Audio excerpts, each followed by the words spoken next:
Okay, I confess I have baited you all. I was just thinking, everybody watches the towel talk just to see if the towel's going to slip, right? Like, that's what we're all waiting for. Well, one day it's going to happen. These are done live. So she says wedging the towel under her armpit as tightly as she can. Hopefully not today. I promised you the generator shadow. Now, I do want to be clear that the shadows I talk about do have some relationship to relationship and relating. And everything crosses into any of your types of relating, except for the fact that, or to keep in mind that we are more likely to go into shadow when we go into relationship. And I mean intimate relationship. And it's an interesting thing when you're in that friend relationship that actually there isn't quite the same challenge to your fear structure and to your ego structure. And there isn't quite the same access between friends.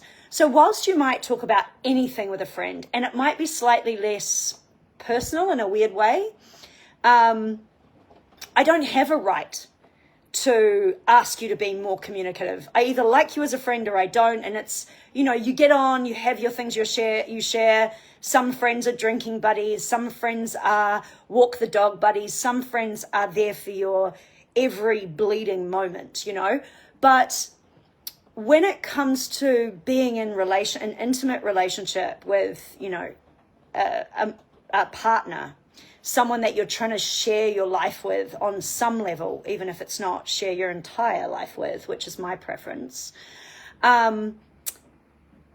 you are going to be challenged more. And it's always interesting, as I've done, going from friendship into relationship and noticing that all of a sudden you're getting a different person because you're challenging their ego structure more.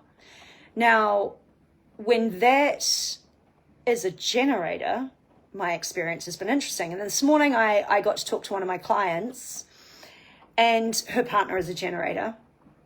And I got to say, do you think this is right? Because this is what I'm going to talk about. And she was like, yeah, I think that's right. So I was like, okay. Generators want attention. That's something that we know. So the reason the generator and the projector have the bond that they do is projectors want to guide sacral energy and they want access to sacral energy, and generators want the attention. And so there are a couple of ways that this can play out. And I would call that a mechanism, but that mechanism gives rise to the shadow. And the shadow plays out usually in the attachment type.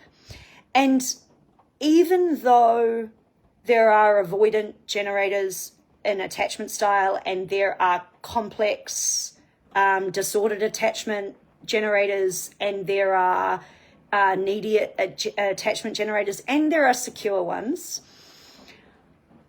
just thinking about how many secure generators have been around for a long time, not many. And I am going to speak, I am crossing both the manifesting generator and the generator here, though I am probably going to talk about different elements between the manifesting generator and the generator because you are different in a way. But overall, all of you kind of have a neediness, even if you have a disordered attachment style or an avoidant attachment style, be it dismissive avoidant or what's the other one? Nervous, what is it? I've forgotten the name of the other one, but you've got two types of avoidant. And what that is that you really want the attention. You really, really want the attention. And then it starts becoming, I want the attention in a certain way. So instead of receiving the person as they are and taking the attention they want to give, and look, anyone can be like this, that's true, but actually the generator does it in a particular way. What you start doing is pedestaling, you know, you pedestal the other, and you start requiring of the other to behave in a certain way. And I would say that's the shadow. And the funny thing is depending on your attachment style and how you've been wounded, which, you know, we've all been traumatized in our own ways into our child archetype, depends on how that neediness pans out. So You know, I have some friends who really love my attention, but really don't want me to be a projector. So it's like they want that one-on-one attention. They want to be the center of the party in this moment, or the center of the attention in this moment. But they definitely do not want me poking my nosy little aura in there and giving them guidance. And that's really interesting, because what they're essentially asking is, don't be yourself. Don't be in your mechanism. Be not self. Just behave and give me attention on my terms, which is really not how things work. And it's an interesting one to watch that play out. Where I see this in men, because that's my main experience, though I do have female clients and we do talk about this too, is often I see neediness in men. And it comes across as mum failed to give them a certain level of love because she was tired, stressed out, anxious, dealing with her own shit, whatever it was. And now they're looking for that attention from their partner, from their woman. Age groups all behave a little bit differently, but I've definitely seen men sort of out there going, I got my money, I've got my life sorted, now I just need a woman to fit into it. And it's like they would like someone for them. They would like someone who was built for them, essentially. And the problem is no one is.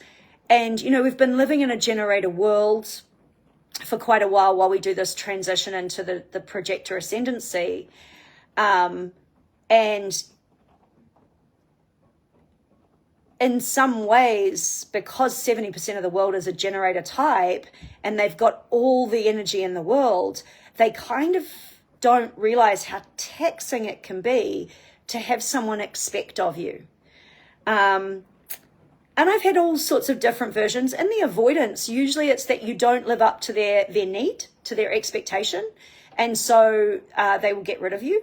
And that's a really, really interesting one to come across. It's like they're attracted, they want to connect, but then they kind of have a weird way of failing to connect.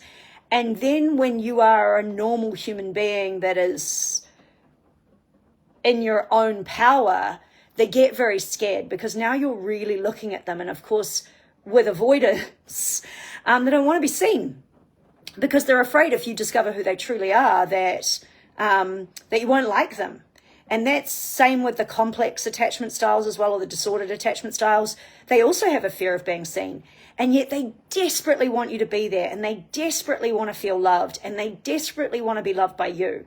And so I think this also links into another shadow of the generator, and it's the classic generator, not the manifesting generator, where they enslave themselves so well. Like the generator is the best slave because they'll lock into a job, a family, a partner for a real, like they get that first yes, you know, and sometimes even when they're emotional, they get that sacral yes and they just lock in, and now they're in something that's incredibly frustrating for them. But they kind of gaslight themselves into the familial handshake that we've been living in for the last 400 years. And they stay loyal and devout, and they use that good chugging motor that just keeps going and going and going to keep getting up every day, being frustrated and putting one foot in front of the other. And the whole world has gaslit you towards this. And so when they get home, they really need you to honor them by being there for them. And the sad thing is that no one is made for you. And I think we were all told that there was the one and there was the this and there was the that by this stupid fucking Disney crap, you know? And I think it's easier to believe that when you have all that sacral energy pumping through you and you're kind of skimming the surface, because the aura is porous and more, to use the word superficial, I don't mean that as a negative. I mean that it doesn't go deep, right? It's more across the surface of things. So it picks up bits and pieces, and its conditioning can really take some of the superficial bits of society in. And part of that is you're going to find your Cinderella and you're going to live happily ever after, or you're going to find your Prince Charming and you're going to live happily ever after. And of course, any generator that's been in a marriage for 30 years or even 5 has already worked out that that's not true. And any generator that's gotten married out of design has already worked out that they get up every day and they're frustrated. And then there's a whole bunch of people out there telling you, Like, the way to be a better version of yourself is for you to stay locked into something that makes you incredibly frustrated and for you to change. But how many people actually say to you, like, if you're incredibly frustrated, you made a decision somewhere that was against yourself? You know, that's the not self theme of the generator. You're frustrated. Why are you frustrated? Oh, well, I want the other person to behave a certain way. I want them to get out of bed earlier. I want them to lose weight. I want them to be there for me when I get home and be interested in my day. I'm like, that person's living their own life. You know, I've had some clients, beautiful generator people, going, you know, she never gets out of bed before 12 on a Sunday and I want to do things with her. Clearly, she doesn't want to do things with you before 12. You know, she might want to do things with you, but on her terms. And what's wrong with that, you know? And it's not to say, like, because I talk about this from, you know, certain perspectives, it's not to say that doesn't go the other way around as well. You know, I've dated manifesting generator men more often than generators. And, you know, they're up and out while I'm fucking taking a nap till 11. And they have waited for me to wake up. And I'm like, I'm not waking up on your schedule. I'm not here for that. I'm here to wake up on my schedule. I'm here to get out of bed when I feel like it. Oh yeah, you wanted morning sex. Sorry, I wasn't awake, you know. Also, damn annoying when you really need sleep and someone decides to wake you up for morning sex. And of course, the projector is more likely to go along with that.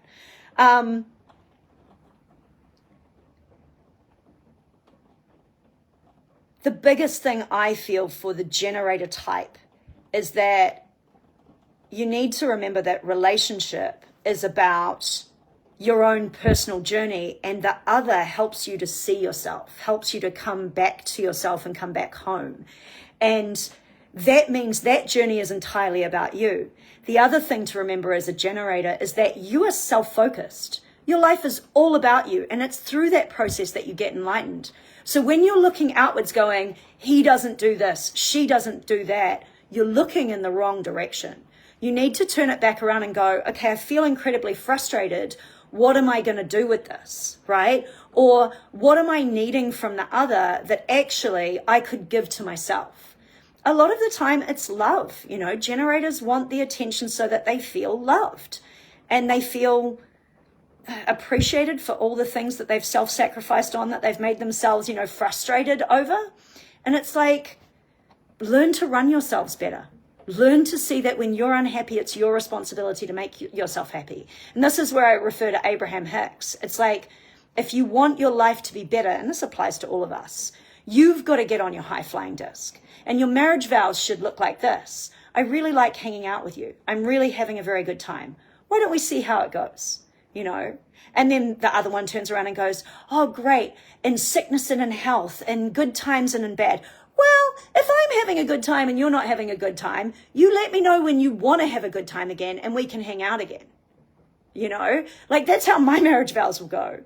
And it will be, it's not, hey, I don't want to be with you because you're having a hard time. It's if you want to stay down there and wallow in it, I'm good. You know, if you need a hand up, you can ask me for help and I can decide through my authority if I'm the person for that. Or if maybe it's Bob's turn down the road, your buddy that you drink with on a Friday or whatever, to actually help you out. It might be that you're relying on me too much. And I see that a lot with generators. My mother is a projector, my stepdad is a generator. And I can tell you this, if she dies first, he's probably dead within a year. And that's a horrifying thing to say, but that's how I feel about it. If he dies first, she'll live on. She'll keep going, you know. And that's an interesting thing to note between the types and between what's going on. With regards to the manifesting generator, more so than the generator, because they bounce all over the place with all their like electric energy, and they often call themselves ADHD. Oh, I'm ADHD. I'm like, no, you're not. You're a manifesting generator, and there's many things of the manifesting generator. It could be that you also have ADHD, which is really a trauma response that like creates a way of self-soothing. And yes, absolutely, generators could be subject to that, but so could any other type, depending on how they've been conditioned, right? And of course, we're very conditioned by these cell phone things that we have here where we can distract ourselves to self-soothe.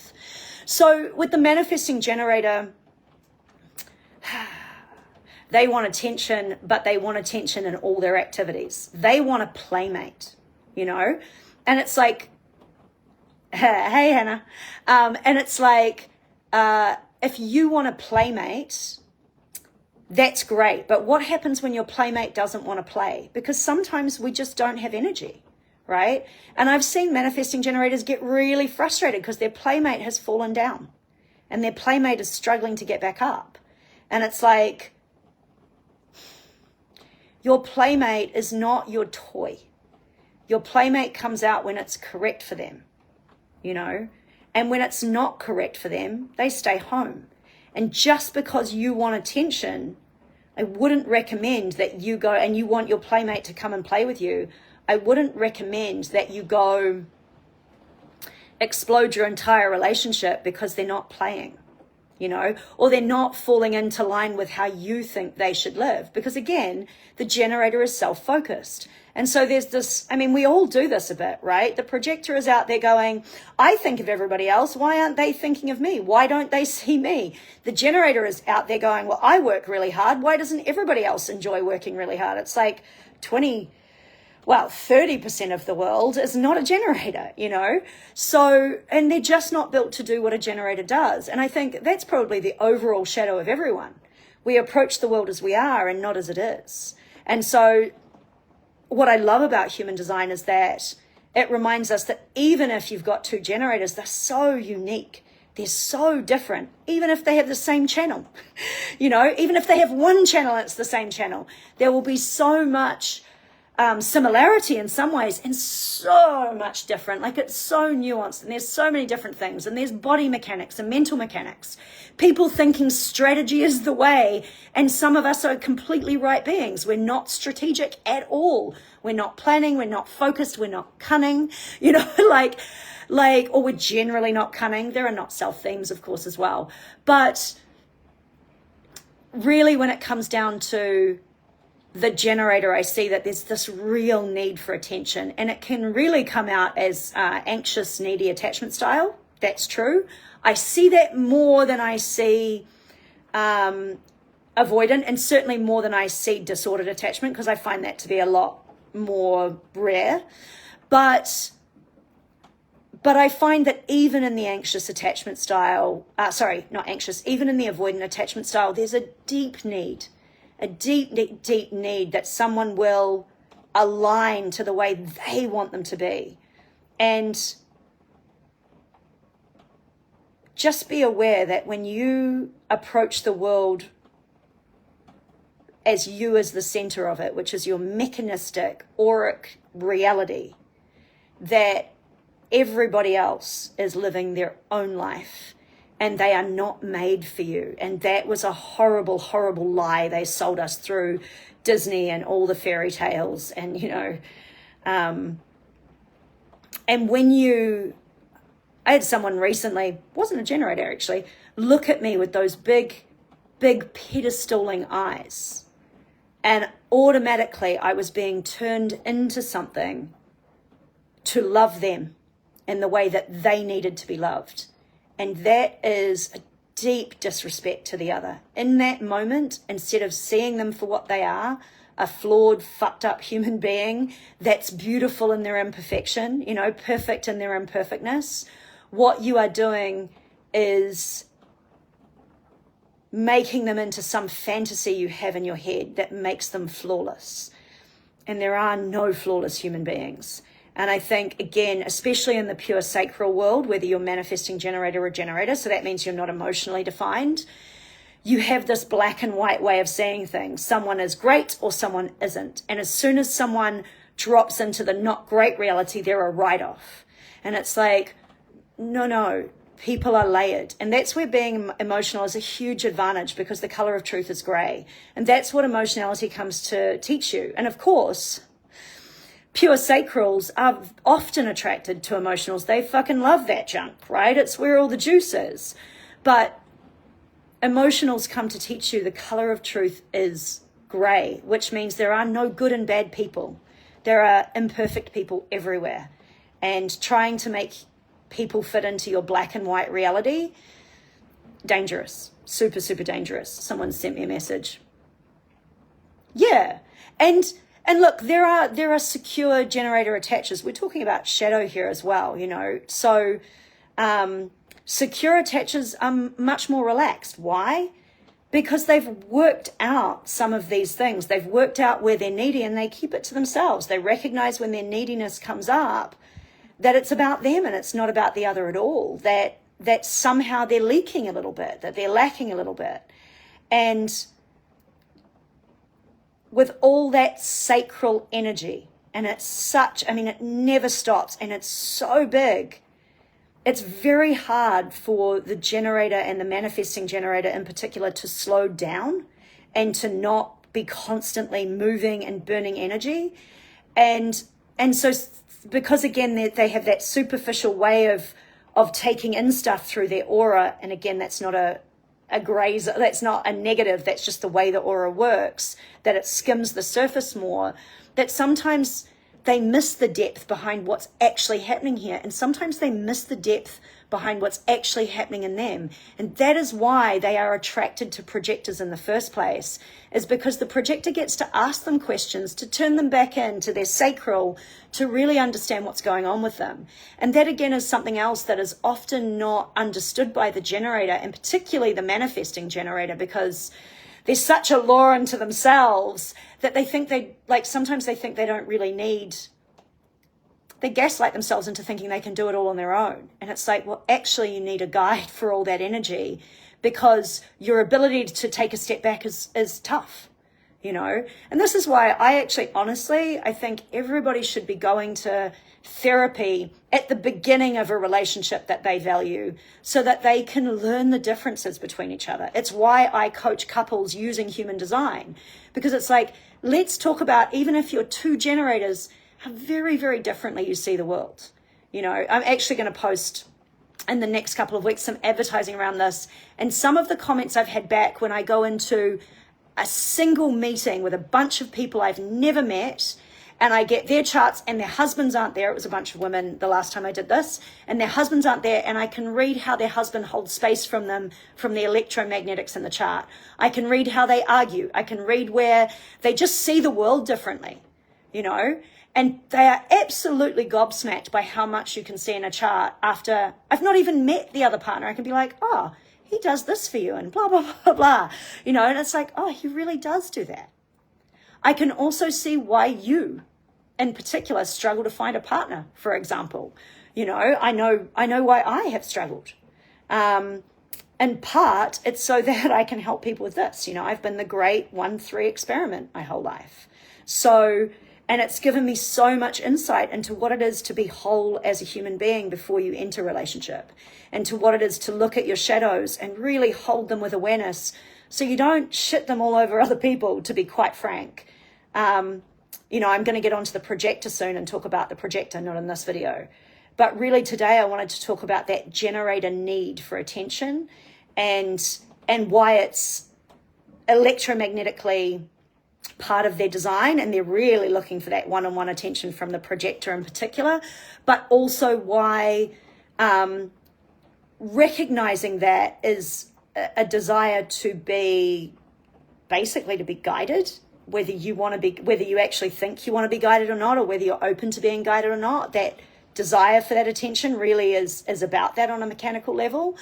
But also to remember that just because you want it from someone, they still have a right to say no, even if they are your life partner, even if they are someone who promised you so many things. There's a lot of people out there making promises who shouldn't be. You know, 70% of people do not have defined willpower, which means they do not have the energetic to carry through every promise. And I don't have defined willpower. And I have made many promises and then killed myself trying to upkeep them. And now I just don't make them. I just go, look, I'd really love to. I will let you know once my authority has worked it out. And sometimes I get to the day, and because I'm emotional and I'm a projector and exhaustion is a factor, I get to that point where I have to go, look, I'd really love to be there. It's not personal. It's just, I can't, you know. And I have had friendships and relationships combust on that basis. And it's like, I'm telling you what I need. And your answer is, and I have had this answer before, oh, you should just have a shower, take a nap, and do it anyway. Honestly, who the fuck do you think you are? And that was from an MG, that particular one. So, you know, like, you have no right to tell someone else how they should live. You have no right to expect of anyone, especially to expect them to be like you. And when the generator is turned on in on themselves, they really do approach the world as if the world is like them. And there's some gaslighting that goes on there to their own downfall as well, into how they've been conditioned and how they expect themselves to be in the world when actually maybe they're not designed that way. And there are so many different designs within the generator reality. Like, there's so many different possibilities, you know. So if you have any questions, comments, experiences, thank you, Hannah, for sharing. You know, she's talking about, she just commented there that her ex was a generator, and this makes so much sense. It's really understanding aura types is where you want to start with relationships. And once you start to understand aura types and how they're built so very differently, how their energetics work so differently, you know, I mean, a generator life lived in frustration, particularly at a partner, not only does it make them sick, but if their partner is absorbing that frustration off them because they're undefined sacral, everybody's gets sick. And the sad thing is, in that case, is the undefined sacral will probably get sickest the quickest. So, and same with any other center that is busting out not self themes. If you're not working on your shadows, you are making your household sick, and you're making yourself sick. And that's why meditation is so important, right? Meditation is the ultimate selfish selflessness. It is the ultimate constructive selfishness you will ever come across. Because when you look after yourself, when you raise your frequency, you become a pebble in the pond. And that pebble in the pond ripples out and changes the whole fucking world. There are so many people right now talking about the evil this and the evil that. I'm like, everything out there is reflecting something back to you about where you're at. This is an individual journey, the whole fucking thing. So you see something you don't like, do more work on yourself. Work with your shadows more. It is a beautiful day out there. And if I turn this around to you right now, you would see that it's pissing down with rain here in Auckland. So, and it's stunning. It's just so stunning, you know. Life is golden. And if you don't see it that way, if you haven't learned how to become easeful, and you are finding life stressful and hard and tough, one, listen to some comedy. And two, become the ease in the world that you want to be. Be the eye of the storm. And you will find it's all water off a duck's back. The ducks are having a better day out there than most of the humans, I will say that. Have a great day. Like, follow, subscribe, do all the things. Send me messages, ask me questions, please comment. Thank you for those of you who are in the room. Those of you who are projectors out there, I'm looking, and in Auckland, I'm looking to do a projector thing where we're in aura with each other, and it's just us projectors being undefined sacrals, in the non-energy type, hanging out just to see what it feels like to be out of energy with everybody else. And also to sit with all these pokey auras. You know, it's really interesting to be with people who all do the same thing aurically. So have a great day. Erin Zen Warrior signing out.